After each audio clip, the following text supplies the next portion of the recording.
Welcome, everyone. So just a reminder that all of the sessions are being recorded and they'll be available for viewing up to 3 months after the conference using your CVent login. And then I would like to welcome you all officially to day one. I would like to welcome you all to day one of our Indigenous Methods track. Today we have Alahna, Roach, and Amy Francis that will be starting the session, the moving stories method, telling therapeutic stories in the sandtray. I will first give a little background on Amy, and then I'll hand it over to Alahna to give her bio as well. So Amy Francis works as a positive behavior intervention support coordinator and Bearden's counselor at the Pleasant Point Health Center in Passamaquoddy, Maine. She has delivered the moving stories method to Passamaquoddy Elementary School.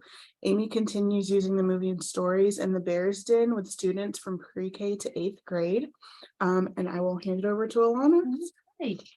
My name is Alahna Roach, and I took a training a long time ago with this lady here with Dr. Alahna, who developed the moving stories method. And so Amy and Angela and I are all still just students of this method. I should probably stand a little bit that. Okay, you're good. I'm a counselor at Pleasant Point Health Center in Passamaquoddy, Maine, and Amy is a 3rd grade teacher. Angela is a 3rd grade teacher, sorry, at Passamaquoddy Elementary School, and Amy runs the positive behavior intervention support there through this awesome idea called the Bears Den, which you'll have to ask her more about in a little while because it's amazing. And all 3 of us are students of the moving stories method. I've been a student a little longer, so I'm gonna be the person who yaks at you about it because I'm very excited about it. And Carol definitely couldn't be here today because she had a death in the family. So, but we're really happy to be passing this on to you because it's been such a powerful tool for us in the schools. And you will get to take home the stuff that you are seeing in front of you today. So it's going to be thanks to the generosity of USET. It's like a buffet. It's so beautiful. So yeah, can you go ahead? So I was thinking we should talk about like what you can expect from us today. It's a longer session, so what I want to do first with all of you is have just an experiential of the moving stories method. So you get to like enjoy it just as participants and not have to get meta about it until after. Okay, we'll like have a lot of time after to talk about the nitty-gritty of the 9 steps of it and yeah, how it all works. So but then what we invite from you is any level of participation you are comfortable with.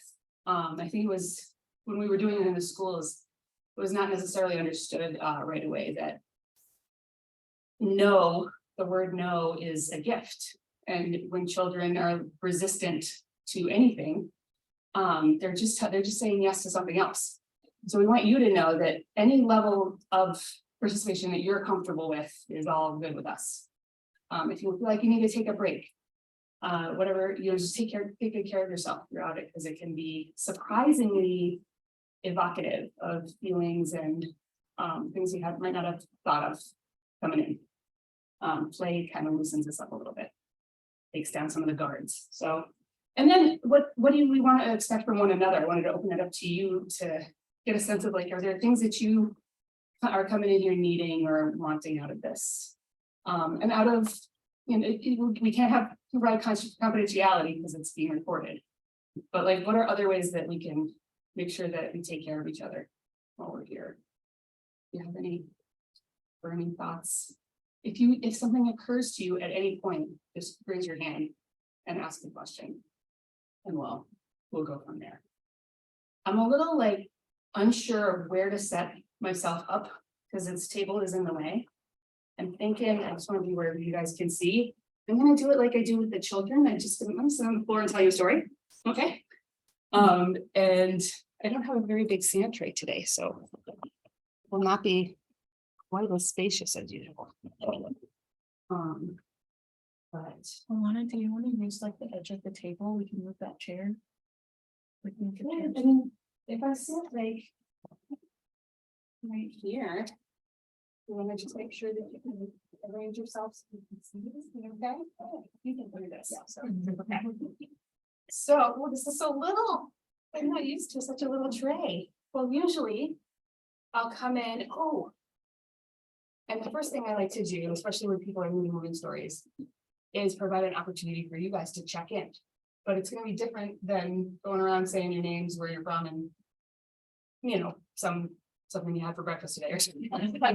And it kind of enters more into the realm of what we're about to do.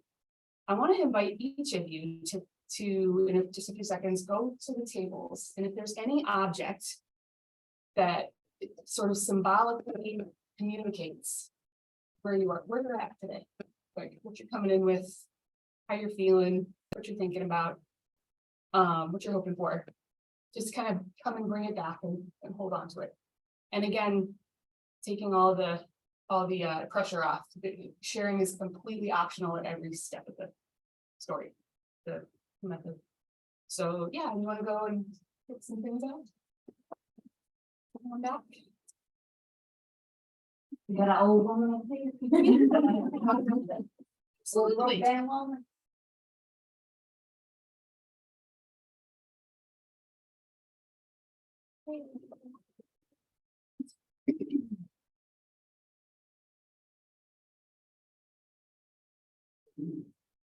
With whatever recording is happening, I think people will be able to see in to the screen. I don't, really not, but oh, good. So okay, all right, that's good. Whatever, if there's a couple that communicate better, yeah, that's an ensemble you can.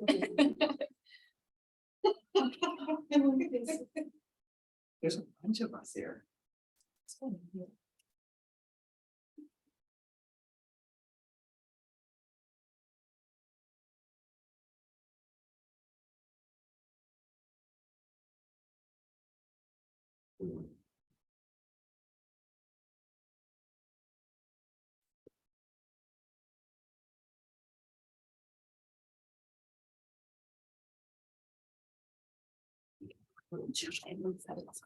What is that? I have like a little box. Yeah, it's not like it's like the extra belt. Yeah, I don't remember. Oh, she does too much. That's right.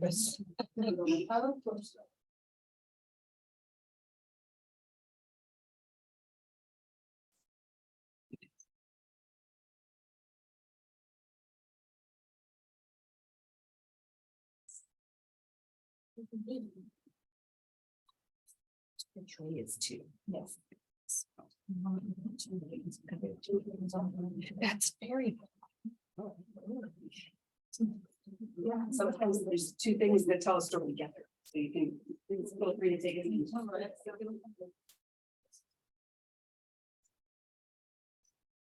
I love it. People are already assembling kits. Do we know it yet?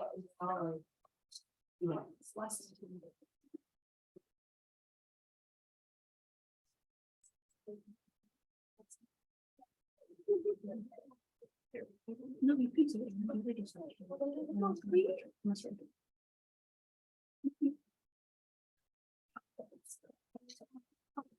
There's whole environments. That's the best one. Yes. It's one place where the shoes are not very comfortable, but I don't have very many shoes that go with it. Most wearing them tomorrow because it's my next.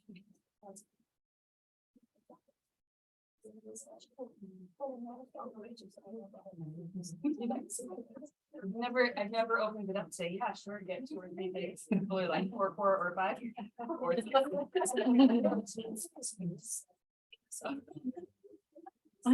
Right, I'm so curious, but again, I want you to know that with symbolic play, it's kind of like 2 kids showing up at a playground and how they could play for 5 hours together and never ask the other person's name. or interview them about who they are in any way. Showing up symbolically is a powerful way to just get to know each other in a really, really different, different level. So if you would just like to have your piece seen, or if you'd like to tell us a little bit about it, that's all up to you. Is there anybody that wanted to kind of share what they picked out a little bit? Okay. Yeah, would you? Yeah, a friend of mine once told me a while back that every day is a school day, and I kind of take that to heart, and kind of I want to be in that mindset as I'm going through a lot of these sessions, because I really want to get a better grasp of Indian country and the people I work with. So. I grabbed a few because I like small things, but I got a dinosaur that I can't think of the name of right now, but that's okay because I love dinosaurs. I brought a bee for the same reason. And then a bowl, because pottery is really important to us, and this made me think of our pottery for Catawba. And then a star, because I want to be a little gold star. Isn't it beautiful how so many objects could speak to you? You can speak through them. I'll go Nate. You go. Here's my fire truck. This is my fireman. I'm going around town putting out old fire. And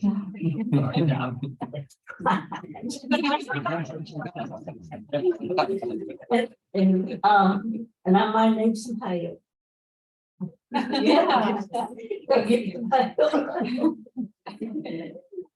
But I've been a fireman for about 20 years. So literally Oh, you're putting out fires, fine. we use that metaphor a lot. Yeah. It's like,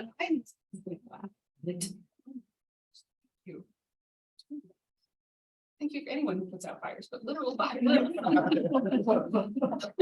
I'll just share one of mine. Right now our tribe, right behind our teen center, is being demolished. The county bought acres between two of our reservations, and one thing that I've been struggling with lately is the fact that our tribe wasn't at the time able financially to buy the land. And then at our last general council meeting, that another stakeholder in the state said, oh, we bought some land, but we're gonna partner with you guys. We're gonna let you guys keep your clay holds, because like Ashley said, pottery and clay is very important to our Catawba people, but they're like, we care about you guys. We put in a bid for that same land that the state bought. And so to me, it's kind of, it really hits a nerve, because if you really cared about us, you know what is on that land. We shouldn't have to ask for permission to go to that land. That's our land. And you didn't care enough to not buy the land and say, hey, look, these natives, you know, they put in a bid and it's their land. Let me withdraw my bid. It's just trees like this that are on native lands, that are not always in our possession, and then tribal, you know, trust land or anything like that. They're being taken away from us. So that's why I grabbed a tree, because trees are hitting close to home nowadays. Yeah, we're carrying a lot into the room. Comes in the form of worries. Yeah, for sure. So I grabbed two things. I grabbed this angel. I recently had a death in the family, and my aunt was a serial like hoarder of angels. And so this kind of reminded me of that. And then I got this lion because it reminded me of my two little cubs, like a lioness. So these are kind of, this is where my brain is right now. A lot of space being occupied by those two things. Yeah. I got this like pyramids, but they remind me of mountains. The heart, I haven't been home in a long time, and I come from a place with a lot of mountains, so thinking of home quite a bit lately. Longing to, yeah. Oh, gosh.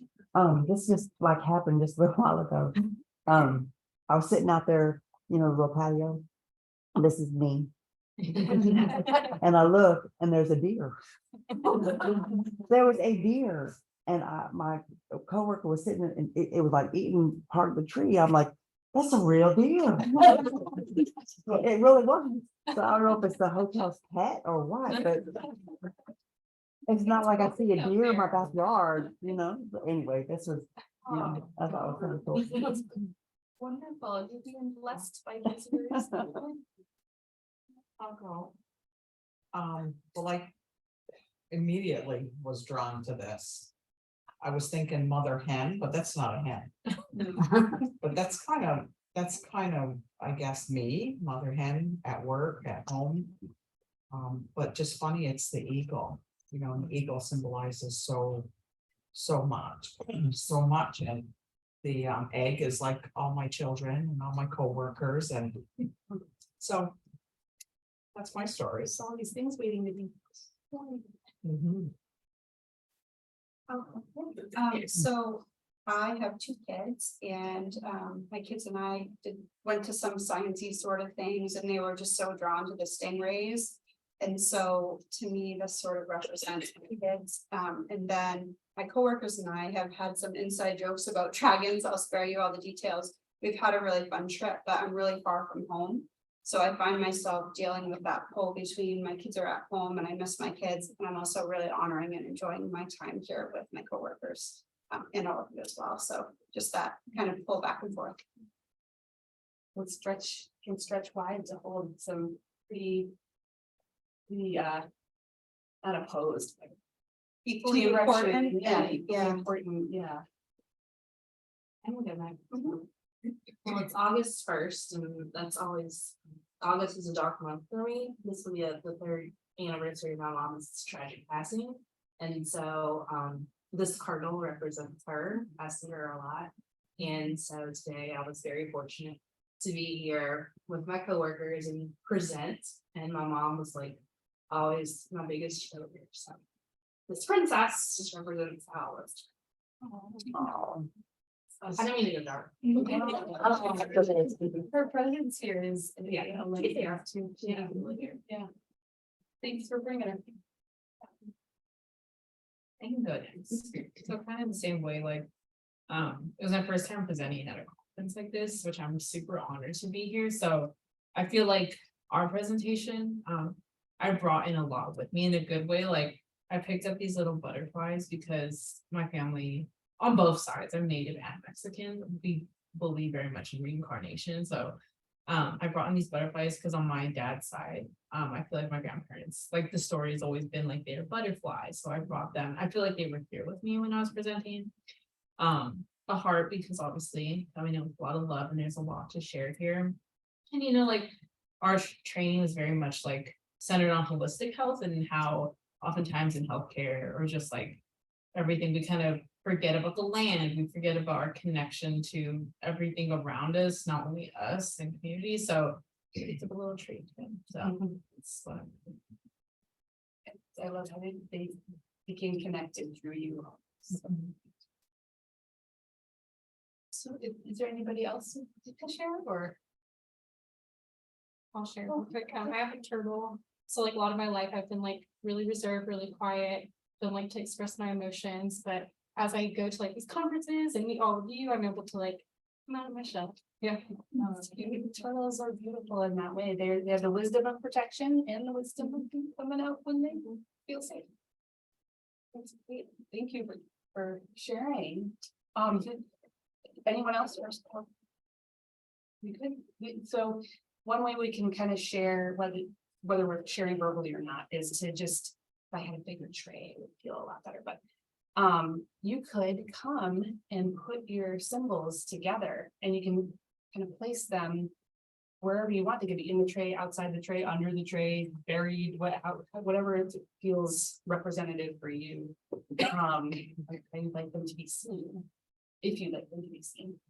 And then we can just take a moment and just reflect on the fact that everybody's bringing so many things from so many places and bringing them together for this moment.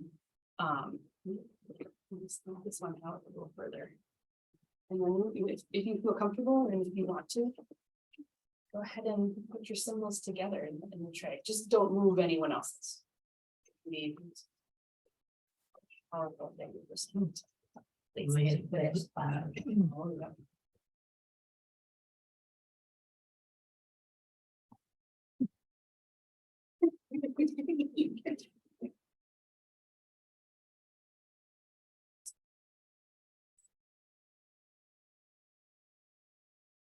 It's gonna start a fire.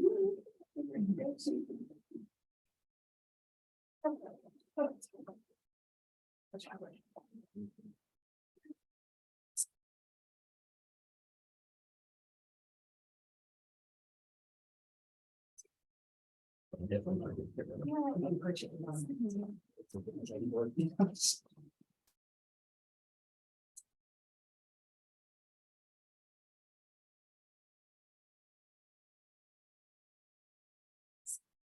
want to, but you want to like secure it later. It's fine. It's fine. Coming back with me. You can do that.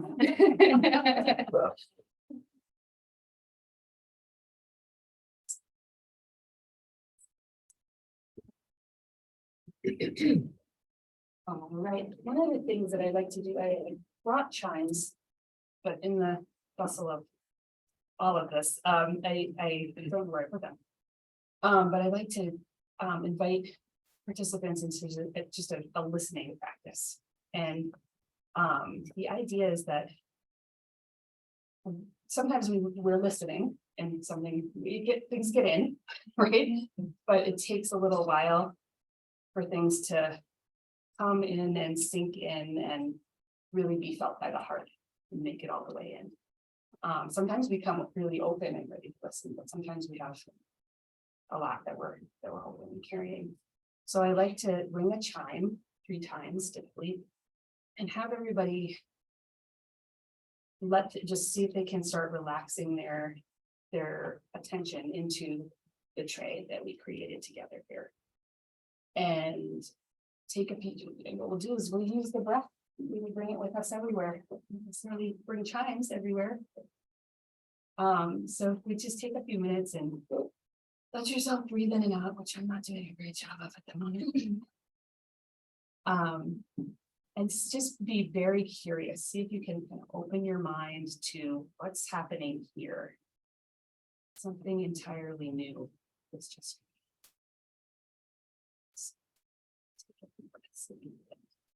My first time was a mother hen over there is watching out over everybody. And that's normally what they do. I love that mother cardinals on the other side too. I like the school buses outside. It's like you're looking in and truly learning. I like that. Yeah, I like as a guest in this space with no Native American background, I feel that not only am I kind of outside looking in and learning as much as I can, but also kind of keeping outside of the box as well, and that curiosity, I guess, is really important to me as well.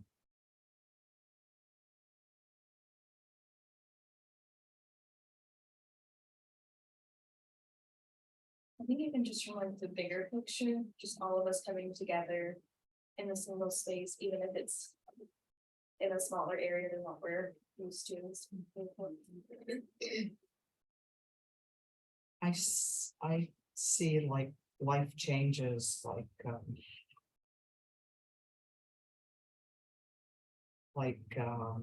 evolution, beginning, changes in our climate, changes in our people, in the land, the animals, the people, the different kinds of people in there, and yet we're still being watched over. See the tree on the outside, I was thinking the roots surrounding, you were just thinking of it.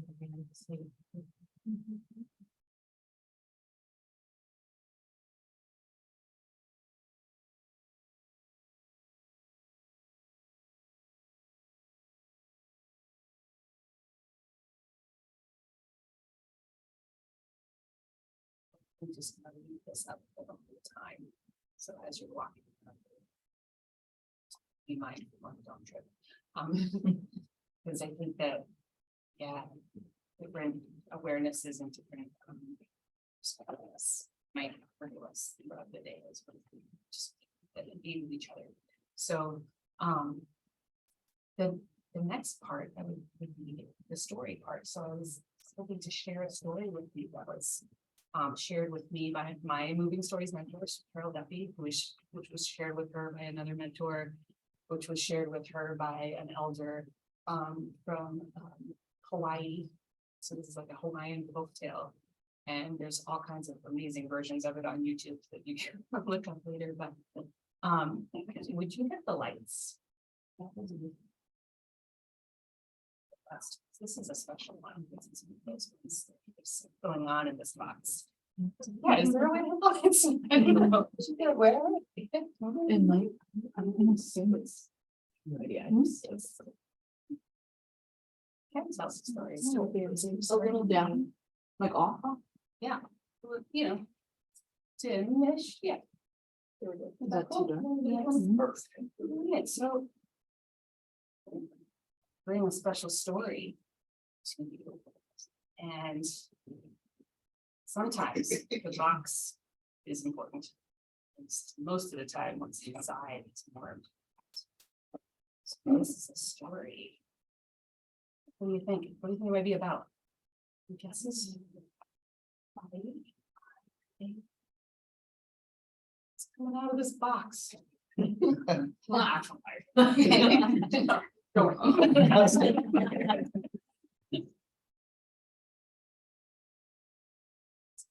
He's out.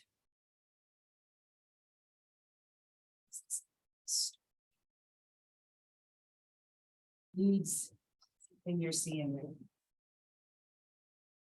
Hold on to this one to tell a story. Let's see.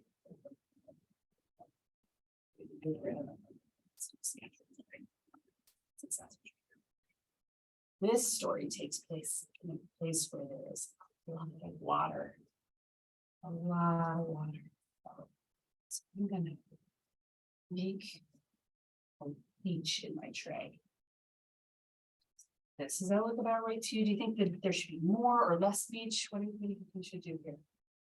You can help me create this story. Okay. Any feedback? Use the meeting. Does this look good for a beach so far? The beach. I want to make maybe on a big hill on one side. And then it's a Hawaiian beach. We're gonna need some very beautiful, lush,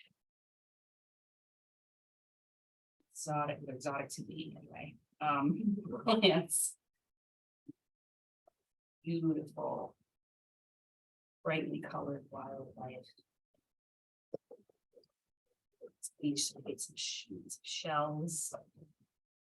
We get some creatures of the sea. Sea horses.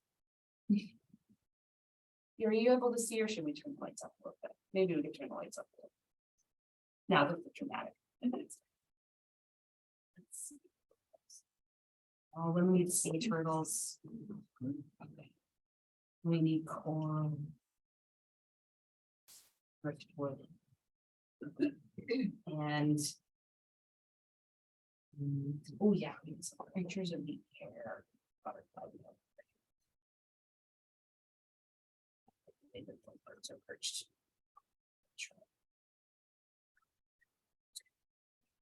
So once and again and again and again, all throughout history, a child was born.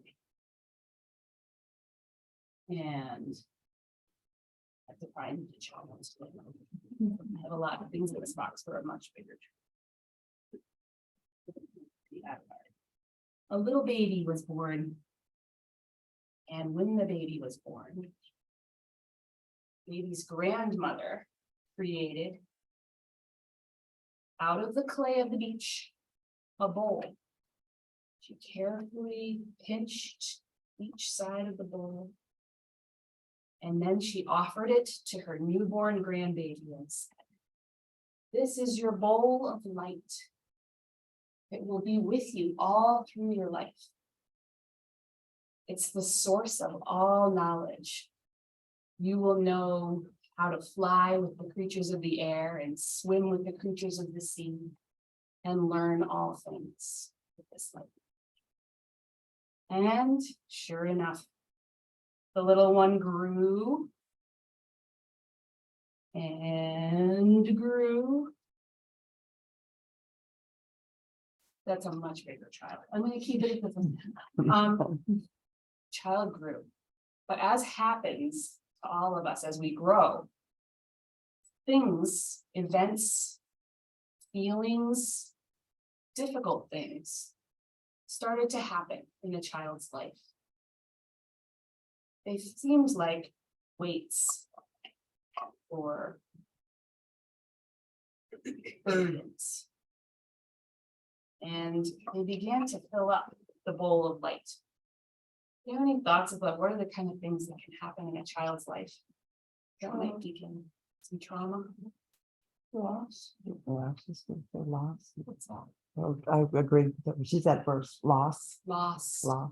Yeah, some loss. Any other thoughts? Family issues. Family issues. School, things happening in school. Home life. Home lives, yeah. Any other ideas? What could be happening? And soon, this bowl became very heavy. What's happening to the light? It's very hard to see. Well, as this was happening, the child began to forget some of the things that she knew. She forgot how to fly with the creatures of the air or swim with the creatures of the sea. Sometimes it even felt like she forgot that she could learn or knew anything in the first place. And she began to feel like stone. Where once she was running and playing, she became kind of rooted to the spot. Her grandmother, as all loving, caring beings do, noticed right away. And she told her, grandchild, all you have to do is turn over the bowl. Turn over the bowl. Right? The child tried. It's hard to move that heavy bowl by yourself. I wonder if we could help her. Grandmother reminded her, you can ask for help. So the child said, help me, she said, to the creatures of the air and the creatures of the sea and all of the people around her. Anybody have any thoughts or ideas about what might help a child in a moment like that?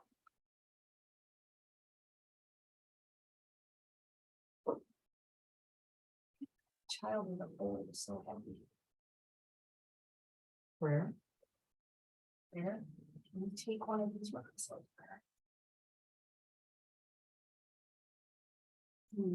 Through prayer, maybe we can. Speaking of all the culture and family, culture, family. I was gonna say there's special aunties in your life, special aunties, special. Listen and believe. Pastors. Yeah. Listen and believe. Listening and believing the child. Believing what you hear. My name is Renee, by the way. It probably is a desk. That's where you learn about law. You can learn a lot. Well, so Keisha, would you go ahead and run through some of the structure of what we did? So now we'll like step out of the experiential portion of it. And yeah, feel free to take yours if you want to. Because she said I'm taking that home. Go for it. It's my favorite. And there's still a lot of stuff up here, you guys. Come visit anytime you want. I go speak in and it strikes you that you really need, you know, this bottle of yellow rocks. So the moving stories method is essentially 9 steps. And step 1, or actually, if you could move ahead, I'll follow us through that a little bit. It integrates 3 expressive therapies, as you probably already figured out: play therapy, sandtray therapy, and bibliotherapy. So the use of stories to do therapeutic work with anyone, children especially, but really adults like this too, right? Oh yeah. Yeah, I think it could be useful with anyone. The sand itself, just as a sensory piece, helps with arousal regulation and the 9 steps create this container of real safety and relational opportunity. Very whole brain body approach. And then the building blocks for learning. We can talk about in more depth if you want to, but for us bringing them into classrooms, there certainly were teachers that realized that going through this process opens the children right up. Whatever they're learning after moving stories tends to go in deeper, because once your heart and mind are open, so much can happen.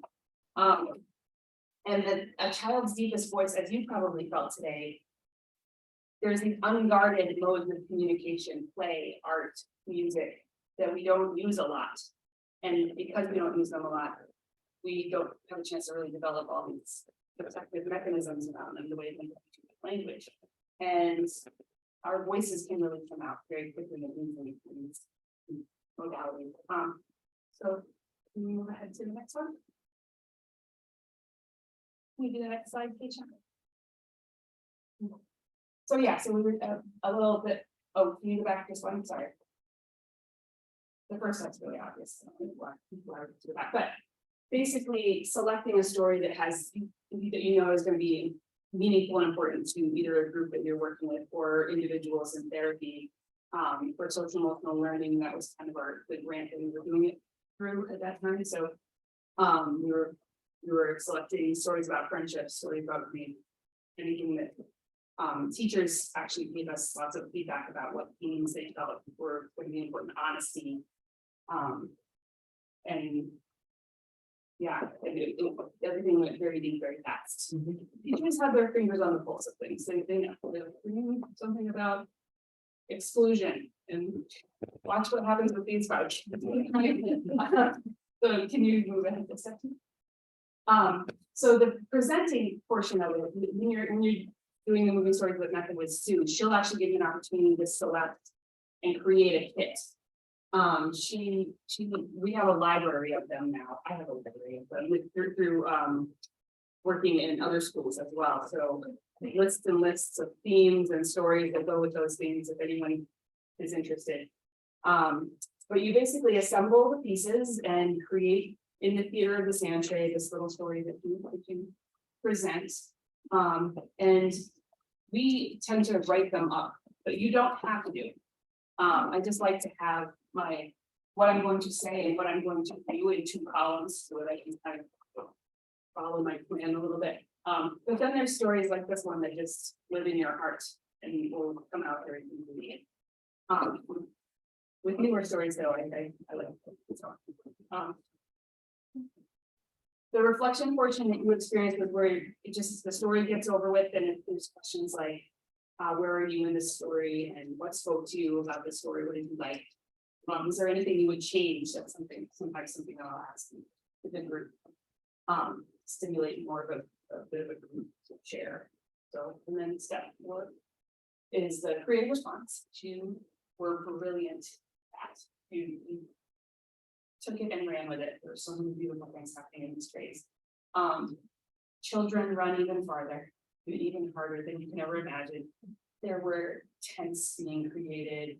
Children started to just think all the way outside of the boundaries of the sand tray, and we're creating tree houses in cubbies across the room that the characters had to go on these long journeys all the way. Like they were using the whole room as their sand tray by the end.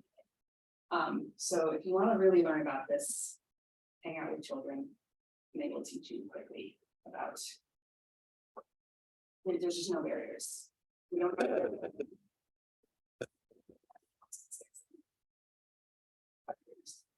So you go on to step 5. And the share portion, as groups develop trust in each other and trust in the process, the share portion of the day got deeper and deeper. Amy can speak to how powerful some of the sharing portion of the day was. We sometimes would do it in pairs, sometimes in small groups. It was really beautiful when teachers would really participate in those sharing sessions and really just be there to listen. in that different way, and kind of cemented relationships. I chose that particular picture because one of the children, actually literally, she shared her story, and then part of the sharing was, and now bring something from your trays and we will all eat together. And all the little creatures got a little nugget of pink Play-Doh to share in community together. Which I thought was kind of fun. So, and then step 6, document, is a step that I sometimes forget. And the taking of pictures of like a group tray or individual trays, or this one time where we broke down the feedback that children were receiving about their trays, put them on the backs of little ribbons, because there was like a first prize in one of the stories we were doing. And everybody got a little blue ribbon, and the children ran around with these ribbons all day long. Do you see what my classmates said about my stories? They're just sharing it with everyone. They were so proud, and it meant so much to them to be seen and have evidence of it. So, documenting can happen in lots of ways, but that was a powerful one. So, and then, so when I was working in Millbridge with the TREE program, which stands for Trauma Responsive Equitable Education. It changed. So that's why I was trying to remember. We would each week send home a little letter about what story we would get read, so that parents had a heads up about the themes that their child might be asking about. Grandma who died, read a story about grief and loss, or it's nice to have a heads up. Your child's gonna come home with some big questions. So, and then just telling the children, giving them the homework of ask someone about a time when they really wanted a friend and felt lonely. That the story was about that.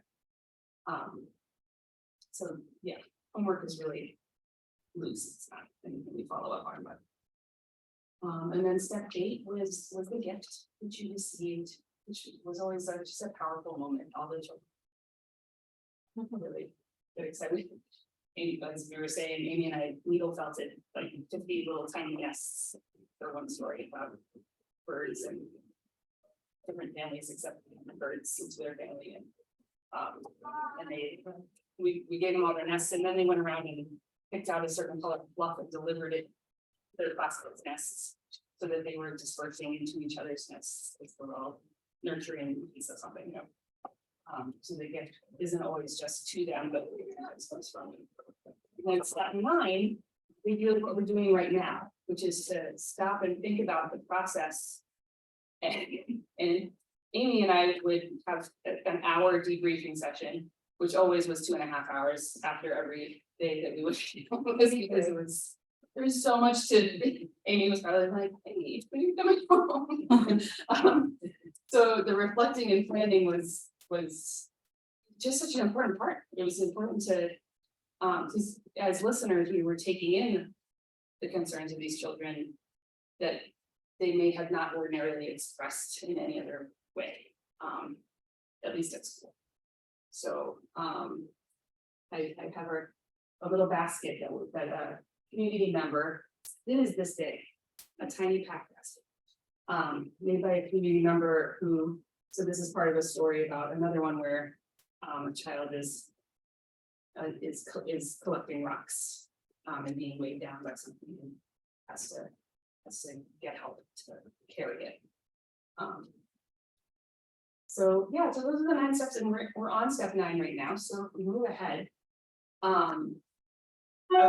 what our mentor wanted us to make sure that we said was that relationship is at the center of the model. So the steps really, sequence doesn't matter. Throwing out half the steps doesn't matter anywhere near as importantly as the relationship matters. So whenever you're doing a moving story, remembering that I get a little carried away with creating the story, and I want to deliver the story as is in my mind. But when you're there with a group and someone takes it in another direction, a child brings up something or doesn't like some part of it or some character, or being ready to flex and change and even throw out the story that you worked on and just be with what's unfolding right there. is the most important part of this model. So interestingly, there's a structure there, but the structure, it's totally secondary. So the next slide just reiterates that. It's designed to be flexible and stay tuned in is the most important part of it. So some of the things that come from this method, these social emotional skills that just happen through sharing and through listening to their classmates, and being listened to. Negotiation and impulse control. There's we had set the expectation that whoever's tray is being talked about right then, or everybody is that boundary is theirs, you know, and that nobody else's hands can go in that sand tray, which is a really difficult thing for any of us. But that so much trust is developed in that process of them learning these skills and practicing them with each other and respecting each other's space in that way and each other's stories. Yeah, long repetitive practice, noticing and expressing feelings.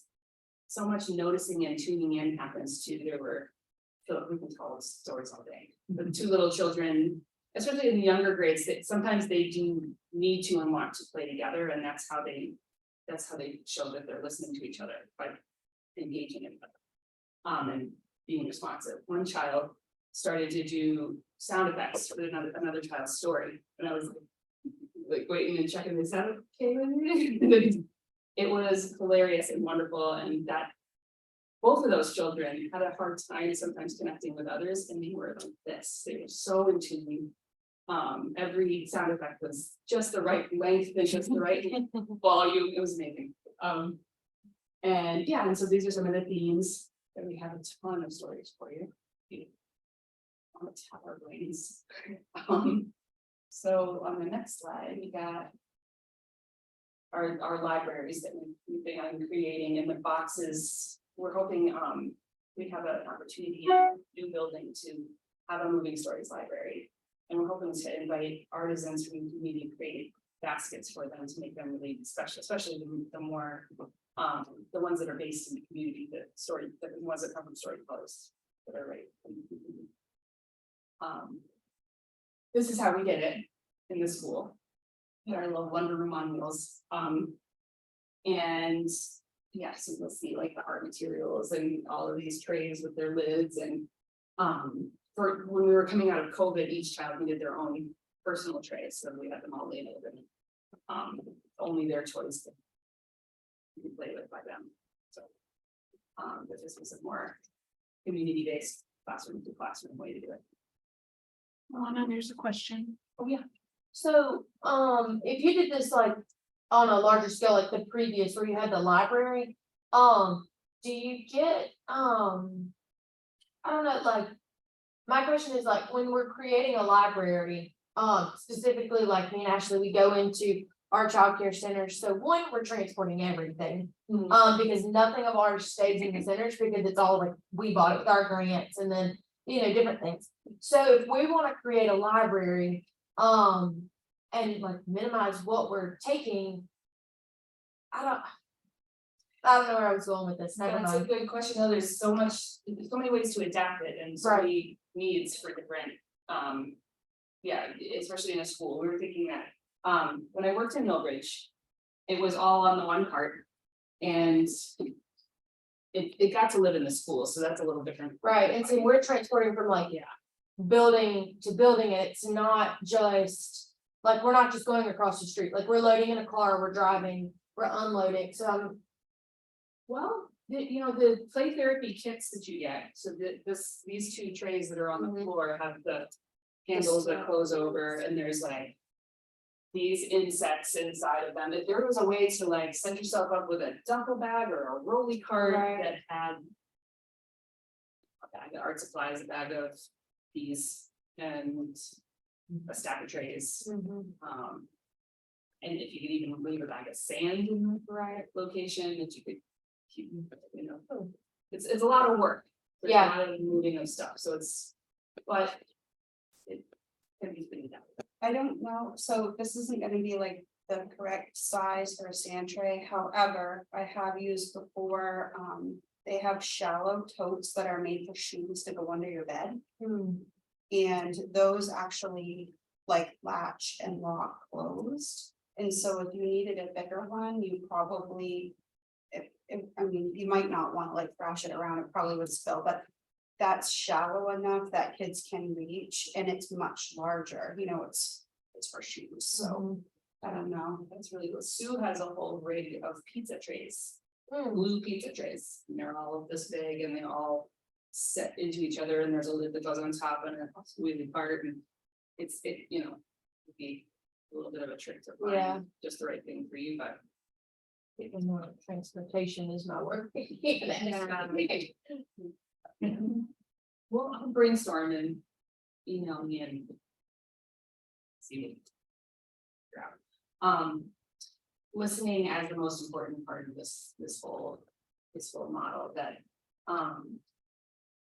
yeah, the children are coming away viewing their creative expression as this valuable voice that is heard and valued, and that's such a powerful gift to give anyone. And like you were saying in the story, that empowerment of, I did it myself, and I have something to contribute, and what I am is valuable to my community. I matter here. And then, yeah, the just practicing with and noticing when you have that impulse to fix or correct or to soothe. Big feelings come out sometimes in these trays, and sometimes it can be really scary. Teachers may be like, what happens when everyone's crying? What do we do again? But what's nice is the structure of those steps and that kind of rhythm and the growing trust in it. But I think for coming, Okay, I'm so glad that you I know it. came in. I'll come back and see y'all. Yeah, there's this trust that develops in the structure, and we get better and better at listening and resisting those impulses. Positive emotions enhance learning. We just learned about that in the fun, putting the fun back into the health and wellness field. I don't know what I have next, but oh shoot, Sue has these awesome chapters in these books. Passamaquoddy is a art therapy and creative expressive therapy, and has this collection, and so she has a chapter in there. Chapters in. Next slide has. Oh yeah. Oh, for depression, reading depression with these moving stories. And then the next one is, this is the one that's about the tree program, the trauma responsive school models, and how moving stories was used in schools. They finding that about the work that we were doing. And then these are some examples of some of the stories that we used at Zavaya. Some of them, not all of them. And some are written by community members. This was written by, were they 13 at the time? 2 kids. So yeah, and the power of having the actual authors come in and share their story in the sandtray is. And then if you need ideas for therapeutic stories, sometimes it's nice to get one of these volumes that have many like story roots that you can adapt for grief and loss, for bullying, or for different things that you're running into in the classroom. So I wanted to get a picture of that. Those are some good books. And then for today, that's we were drawing mostly information from those sources. And then so Sue Carol Duffy is going to be doing an online training at some point soon. So if you're interested in further training in this, please check her website out and email any of us, and or leave your email with us, and we'll make sure to send you information about that. Anybody have any questions for us? These two they've had experienced moving stories, and you were kind of a head start at one point, so learning about. Any questions about littles? Moving stories. A question about the classroom management with especially the smaller ones and the folks who have issues with impulse control. Like, how to make sure that things aren't being thrown or they're respecting the space. It was interesting, because different classrooms had different levels of different rules and how strict those rules were or whatever. Do you want to speak to any of that? Yeah, I mean, we didn't really have any issues, but we're more. I mean, we're not like the educators and their strict rules and every kid has to sit in their seat and you can't make any noises. I mean, we're pretty much open. We want the kids to enjoy it and do whatever they want to do with it. So, I mean, we didn't come across those issues at all. If there was a case like that, that student probably has an ed tech with them that can easily maybe remove them. But other than that, we didn't. Preferred not to happen. Yeah, exactly. We try to keep the kid in there. We wanted to keep them involved. There was times where we had some issues with ed techs. They were too over them, hovering over them, and we wanted them to, release them a little bit because we needed to build a relationship with their child too. Now, are you guys in an actual school or is this an after school program? No, It's in an actual school, okay. And so, I mean, that's an important question because we were like, sand is gonna spill. We'll sweep it up. But as a classroom teacher, you gotta put a paper on top of gritty desks and it's, it can be out of control. So it is like important to help them have expectations about, not flinging things and, sitting down as much as possible to play in the sand tray and not carrying them around and yeah. I just wanted to add to your question. So, Alahna and Sue, they work in the school systems as well, but they also, within their health clinic, they offer these services. So if you go into Alahna and Sue's office there, they have like, you walk in and you think you're walking into this, like there's stuff everywhere. So as an actual clinical like therapy aspect as well, they have it within the clinic and then they also have it embedded into the school system. And I know like when I worked at the Head Start, which was 10 years ago, when Sue first started creating this method, the way she did it then, because these are all 3 to 5 year olds, she would bring her tray, all of her stuff, she would tell the kids the story, and then after she was done telling the story, they were able to play with the stuff in the sand tray.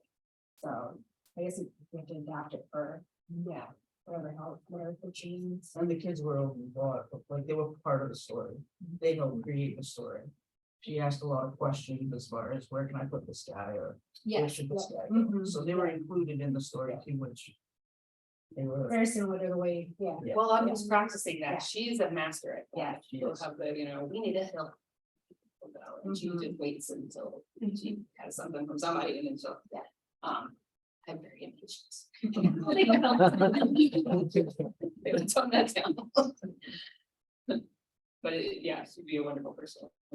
What age range do you feel this is like most effective for? Like I'm imagining the little ones, but I know too, like I'm actually gonna be in middle school this upcoming year, so I'm wondering like if I can even use it for that age range too. I mean, we went from K to 4, but that was, I don't know why we put that age. I think that the 5th through 8th grade had another curriculum going, social curriculum going on at the same time, so they wanted to just make sure that both groups had it, but yeah.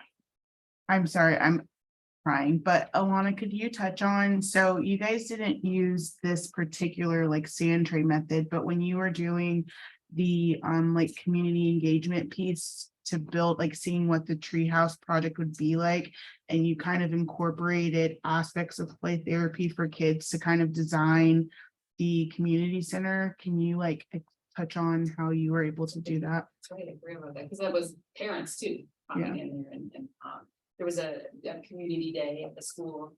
And we were looking to create a child healing space that can serve, hopefully adjacent to the school, that can serve the needs of counselors and physical therapists and OT and speech therapists and just be a more child centered environment and have more sensory motor opportunities and things. Rather, because there's so many little offices that have no windows, bringing a child into to do therapy, and it's not a child therapy space, so, but we wanted to put it out to some communities to kind of, help vision what that might look like. So I told the story in the sandtray of children paying close attention to what animals were eating in a story where they were just noticing that the bears were digging the trash cans and getting sick, or so what did the children do to make things better for the creatures around them?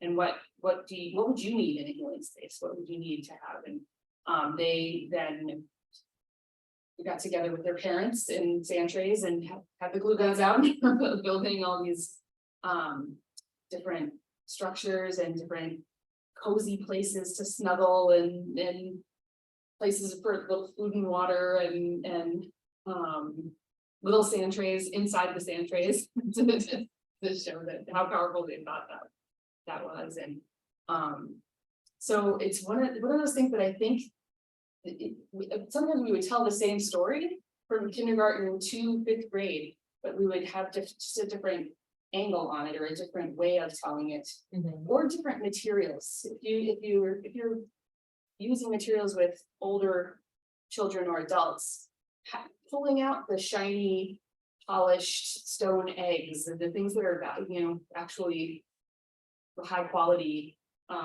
things that some artisans made, little figurines and hand carved bears, and things that are really special in that way. You feel honored by that, the materials that you're given to use.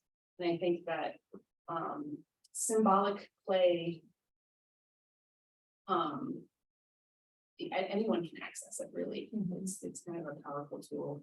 It's a tough question who it works best for. Children just do it. They don't, no hesitation. So that's kind of an easy one, but I know, like, what I've noticed when working with, like, even adolescents or young adults, like, not all of them have that access to, like, language and putting, like, what's going on at home in words. So, like, I work with kids who are 12 who present to be younger. So, like, I could imagine for some of those kids, like, this would be super helpful. But yeah, I guess, you kind of feel it, like, who needs more, who can use their words more, and who needs more, like, support from other alternative methods. So. well, and the story you choose too can be a pretty powerful thing too. We had a really tough 8th grade last year, and I was asked to come in and do a story, and I did this one, and immediately, easily could name what those burdens were going in that were coming to light, and we're pretty. It's amazing because it gives you a little bit of a veil of a metaphor to communicate in, but those kids were really like foster care, throwing out things that they really understood the weight of that stone going in, and losing a caregiver, overdoses, worrying about someone you love who's addicted, they really were naming these things. So it's kind of amazing when you give people that opportunity to be heard. It's amazing to see what these kids really understand. Yeah. And I think, especially at Catawba, some of the adults that are a little bit older than me and Ashley, I don't think they realize that the kids understand most of these things. And so when you say all right, what are these things that are weighing on you? And they do say, my, mother or father, they're addicted, or, they're incarcerated and I don't get to see them. And that goes as far down as our elementary site. I can think of a kid off the top of my head who is very aware that his father is incarcerated, and it plays a role in him. And so to give the child the voice to say, these things are bothering me. Oh, well, they're bothering me too, and then it's a trickle effect to all the kids. They all realize it, but are they going to say it? Yeah, they're giving each other permission every time someone shares anything. Yeah, absolutely. Group can have a little more room. Well, during the time we were doing the stories, we actually had a murder happen on the reservation. And as the stories are going and the kids are telling their stories, you can see, they didn't know who the murderers were at first, so the community was kind of scared. And, you know, making sure houses were locked up and everything was, you know, tight. So the kids would come in and tell these stories and they were scared in these stories. Like, you know, that was their way of telling us that, you know, they're scared. And then they found out who murdered them, they caught the murderers, and then you get anger. So I mean, they went through the whole stage of this whole thing. And then we had the two people that murdered this individual actually had a kid in the school system. So, you know, we had some issues there too, that, you know, bullying and, you know, teasing that child because their parents are murderers. But it all came out in these stories. It's pretty powerful. It's kind of crazy. You know, and normally these kids wouldn't be able to come to you and just say, well, I'm scared at home, you know, it's scary. But with these stories, every kid was just, They're expressing it a little bit differently. yeah, it was, you know, and they didn't even realize it, but they're doing it. And that's one thing that these stories do. I mean, it's kind of crazy. To answer your question too, I've had a sixth grader that comes into my office and she loves playing in the sandbox. It's one thing that she loves to do. I think the eighth grade, weren't they the first pilot program? The eighth graders were the very first ones in the start.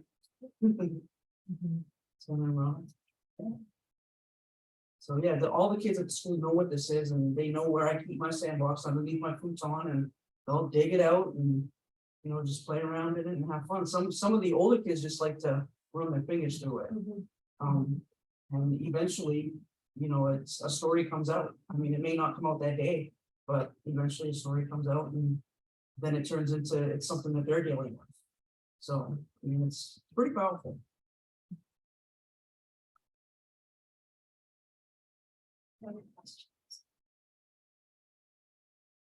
Normally we don't like. In my office, I tell all the kids, well, you know, someone's gonna come looking for that dragon next week, so sorry, you can't take it home. But you guys have your own little starts to take with you. There's obviously some extras too, if there's anything, yeah, if you want to take it home and just have it for yourself to play in. People are buying those little Zen gardens. But you need a place not just for your Zen, but also for your big feelings and your